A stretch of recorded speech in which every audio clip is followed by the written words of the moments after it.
On October 16, 1846, a 20-year-old man named Gilbert Abbott lay on an operating table at Massachusetts General Hospital in Boston. He had a vascular tumor beneath his jaw.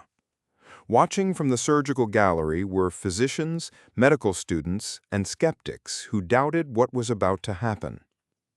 A dentist named William Thomas Green Morton stepped forward, carrying a glass inhaler of his own design.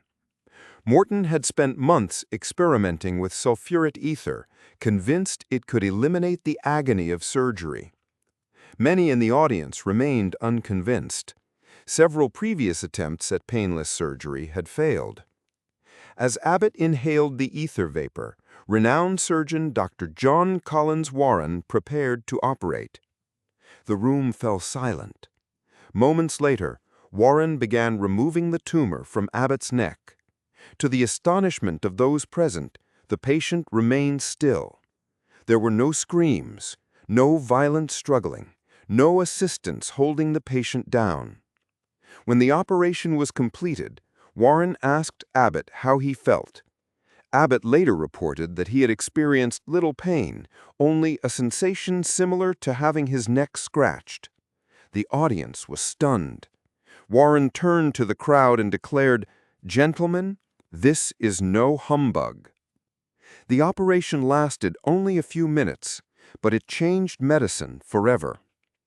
Before that day, surgery was performed on fully conscious patients. Pain was expected. Surgeons became famous not for precision, but for speed. The faster the cut, the less suffering the patient endured. News of Morton's success spread rapidly through medical journals and newspapers. Within weeks, physicians throughout the United States were attempting ether anesthesia. Within months, it had crossed the Atlantic. In December 1846, Robert Liston performed one of Britain's first operations using ether.